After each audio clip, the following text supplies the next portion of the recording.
Okay, I have this video that I wanted to do for months, but it was just something that I needed to have prep work done. So I'm just gonna go ahead of it. I'm just gonna do an informational video. I'm going to have a separate video to actually show you a sample one, but it's how to do a good demo. And I've had this question for 2 times. One was like when you had to do like a tech showcase or you wanted to demonstrate. Some people have actually been told to do a demo as part of their interview process. And I wanted to tell them all my tips, but it would have just been like a whole chunk of text here. So I'm just gonna make a video here. The other one is that I actually have a software engineer friend that just recently asked me, how do I do this? And he actually has a business background.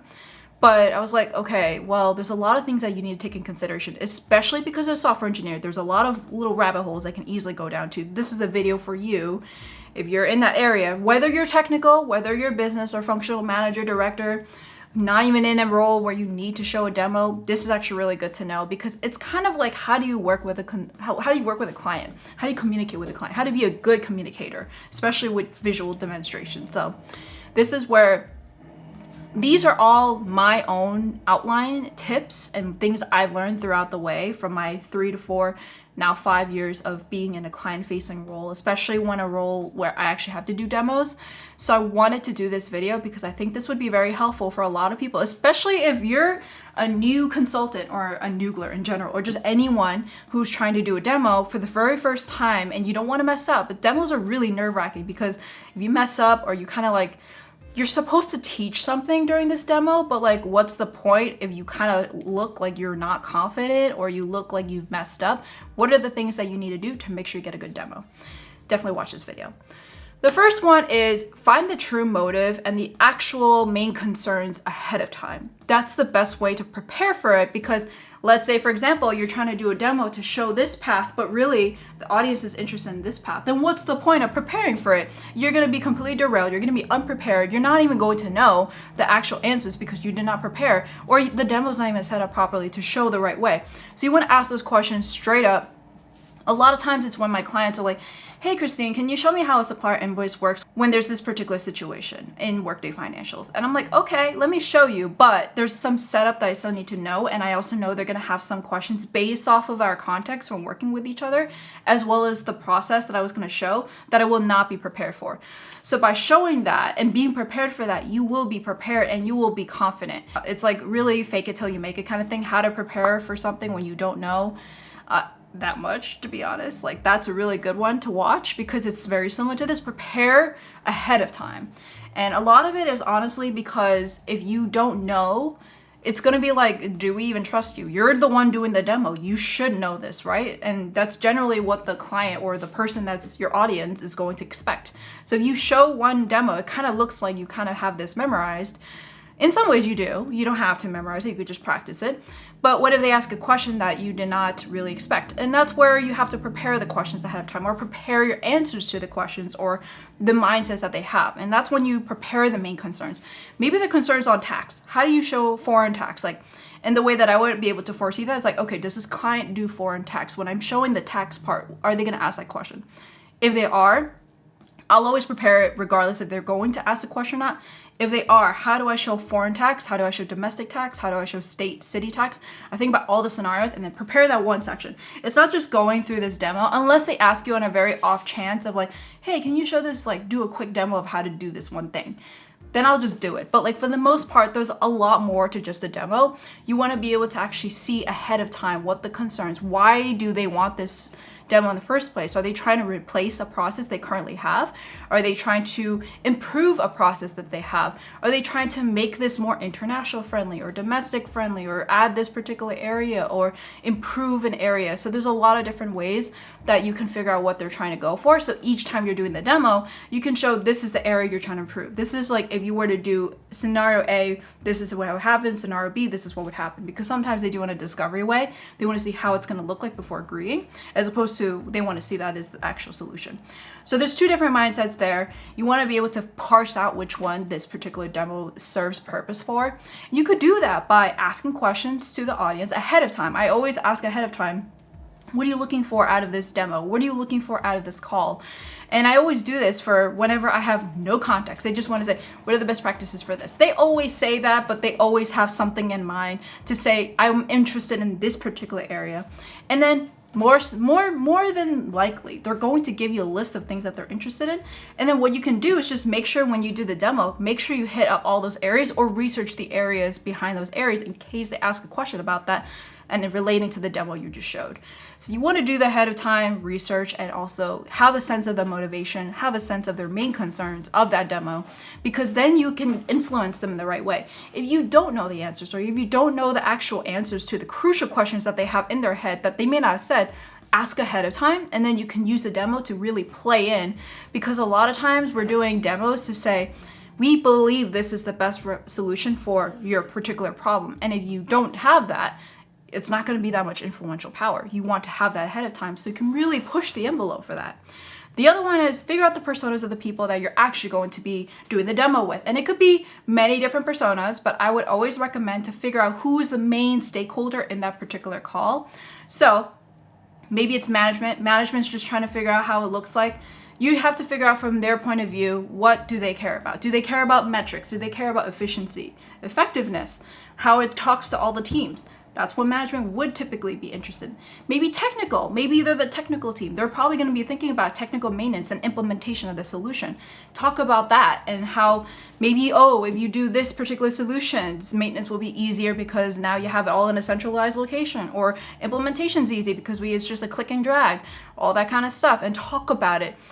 And then the other one would be like, maybe they're actually the audience using that particular software or solution and the ones doing that. So in that case, talk about it in their kind of point of view. Like for example, if you're in, and I'm going to show this in the actual video when I do a sample demo, I'm just not going to do all the talking because I want to show you how I would do it. This one's just strictly informational for this one. Let's say, for example, there's a button over here, a little check mark, so to speak, that is really important to check if there's a foreign transaction, if there's a foreign exchange right there, or foreign currency, foreign transaction. You check that off there. Now the actual accountant who's doing this is going to be like, hey, why did you do that? It's not a foreign transaction. And then you have to explain that to them, because you can't just check it and then move on. You have to explain it to them. So if they were management, they probably would not care about that. If they were technical, they would not care about that. But the audience, the actual person, if they're the person that would be doing the demonstration you're showing, they're going to ask questions like that. The subject matter knowledge may not actually be technical, could actually be more, in my case, accounting based. So you'd have to talk about that a little bit. In my case, it was like balancing out a little bit. And even so, like maybe the customer itself is foreign, but the actual company is not. So it's a good way to show what the use case is. And you can't just check things. You have to explain everything. The value proposition, which is actually one of the points here. Explain the value proposition of everything you're showing. You can even say things like, hey, I know, Carla, you had this question about X, Y, and Z. This, by the way, would solve your problem. Carla did not have to ask the question at the time that you're showing the demo. You could show it, makes it show that you're paying attention, that you're thinking about them when you're doing this demo. It's a tailored demo to them. Ideally, when you do a demo, it's not the same demo that you do to every single person. If it's a recorded one, you may have to think about who the general audience, who the best audience for this demo would be. Recorded for that. But most times in a client-facing role, these demos are mostly shown to a particular audience, and you want to tailor it to them. Otherwise, it's just going to go right over their head, or they're just not going to address their concerns. So that's definitely something you want to do. Make sure you structure the demo too to a start, middle, and end. And this is really important because a lot of people don't actually realize there is a start, middle, and end. They just kind of like keep going. They don't realize the end product is what the actual end product. My cats, you need to chill. They need to come up with a start, middle, and end. Start is where I show like, okay, this is the situation of how I arrived here. You don't have to show the before of the start. Maybe, for example, I am an accountant with a supplier invoice. I'm going to code this to my cost center. This is where I start. You want to set up the scene a little bit. That's the start. The middle, you're showing the demo, exactly the juice of it. The end. Now after that, it goes to so-and-so, it goes to this team, it goes to that team. And then the actual aftermath, what I like to show after this is like, even though the demo itself is the supplier invoice, I always have one done already. And then I show this is how it looks like. Because sometimes there's some like process in between before it gets to the end result. They sometimes just care about the end result. So if that's what they care about, in this case, they want to look at the accounting journal that was generated by the supplier invoice. Generally, a supplier invoice goes through all the approvals. I'm not going to go through all those approvals. It's just too much waste of a time. So I'm going to have another supplier invoice I've done already in the same exact way that this particular one that I've shown is already done, and I just show that instead. And I walk it through and I tell them like, how do we get this information? Why? This is why we need this particular data. This is actually where a lot of times they're like, why do I need this data? This is stupid. This is like not necessary. We don't do this right now. We don't want to do this. But if you show that particular area about how this would be shown, and then also the benefit of it, like downstream impact, like maybe you would have better reporting, and that's the whole reason why they're having the software. So that's definitely you want to think about ahead of time, have it prepared ahead of time. And you also may want to practice it, because the last thing you want to do is that when you do it and it fails because you didn't realize like, oh, something is different. Or I do one test. Usually I go through the whole process, see if there's any kinks down the line. I troubleshoot to make sure the kinks are all good. Otherwise, you don't want to have like an error showing up when you're doing your whole demo. And then the second part is to set up. If you have any setup, or if you have any end result you want to show, or you want to show, like if you, maybe even something you're showing has a dependency on something else to be set up, then you want to get that set up. So I don't want to be doing the setup and like, oh, look, I can't show you the demo because the dependency that I have is not set up. That just does not look good. So you want to make sure you're prepared. You want to prepare every variation, because they might say like, oh, what if I want to do this instead? What if I want to do that instead? You may not have it prepared because you don't know what will happen because you haven't practiced it. So I would try to prepare for it ahead of time, but only do it based off of what you think they're gonna say. If they actually say like, how does this work? How does that work? How does that work? You may want to start to rein it in a little bit for two ways. One is that you can say, sorry, at this time I prepared this particular demo. If you want to go in more depth, we can have a separate call so I can show you all these variations. Right now, I just wanted to focus on the particular problem or the particular decision we need to make.